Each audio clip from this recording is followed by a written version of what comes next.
Este lunes saludamos con gusto a Ariosto Manrique, director general de Testa Marketing. ¿Con qué tema, Ariosto? Bienvenido.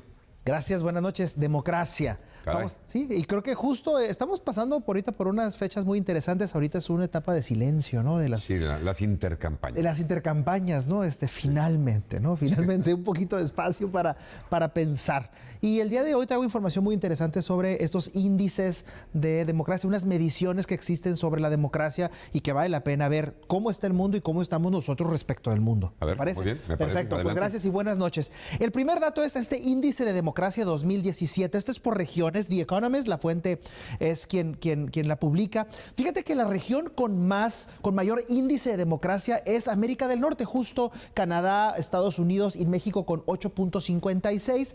Después Europa Occidental, entiéndase por Europa Occidental, Italia, Francia, España, Inglaterra, ¿no? Portugal, estos países de Occidente. América Latina, perdón, aquí no está entrando México, discúlpeme. México está aquí, que es la tercera, 6.26, que es la tercera zona de estas 7 que se midieron en el mundo. Después Asia, Europa Central, Oriental, África y al mundo, el Oriente Medio. Este mismo índice de democracia se hizo ahora en esta gráfica por país y vemos que es Noruega, Islandia, Suecia y Nueva Zelanda, salvo Nueva Zelanda, pero Dinamarca, todos estos nórdicos, países nórdicos, con calificaciones arriba de los 9 puntos, que es un dato bastante relevante, y México con 6.41 en el lugar número 66.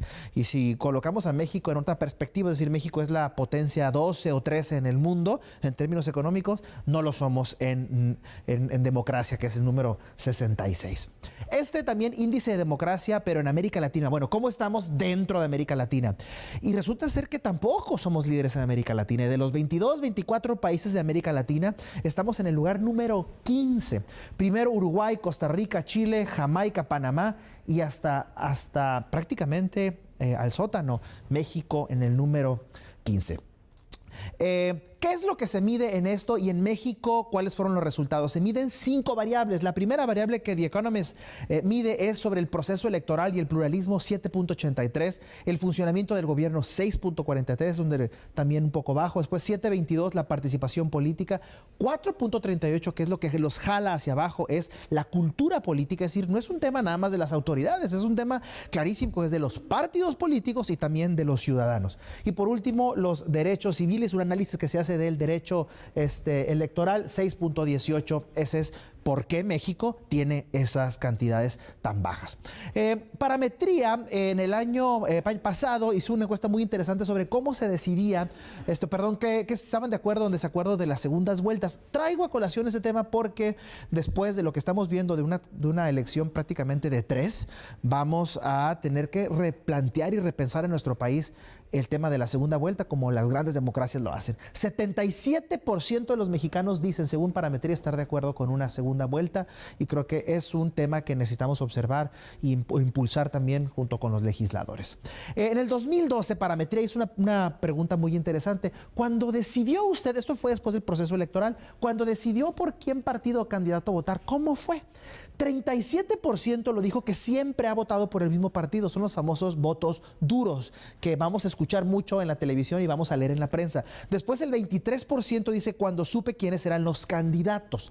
Vamos a suponer que esto se aplica hoy en día, entonces estamos hablando que cerca del 40%, ¿no? Más o menos 40 o 50%, perdón, no. Casi 60%, 60, sí. perdón, 60 puntos ya tienen definido su voto. Sin embargo, aquí hay un 29% que dice que durante la campaña se define. Es muchísimo, y si lo tomamos en cuenta que las campañas están cerradas, aunque hay claros 1, 2, 3, pero siguen estando cerradas, pues hay un 29% por el que se van a pelear estos amigos.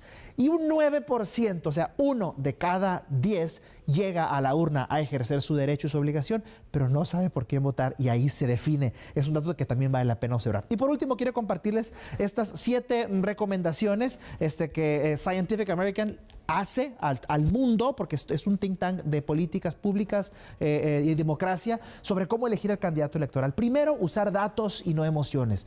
Las campañas políticas son sumamente emocionales. La invitación aquí es a ver datos. Número 2, pensar en el bien común y no solo en el propio. Número 3, buscar fuentes alternas de información a las redes sociales, porque las redes sociales pues no lo es todo. Número 4, reducir importancia a los estereotipos y preconceptos. 5, consultar fuentes imparciales. 6, observar a personas que rodean al candidato. Y número 7, analizar experiencia y plataforma política del candidato. Muy interesante. Sí, súper realmente interesante, muy nutrido. Y lo que nos cuesta la democracia, ¿no? Los miles de millones de pesos en la organización de los procesos y sobre todo en las prerrogativas de los partidos. Ese dato lo vamos a traer y lo vamos a comparar con respecto del mundo y tenemos, si no la más cara, una de las más caras democracias Así es. en el mundo. Y las insatisfacciones que nos dan. Eso es otro. Gracias, Ariosto.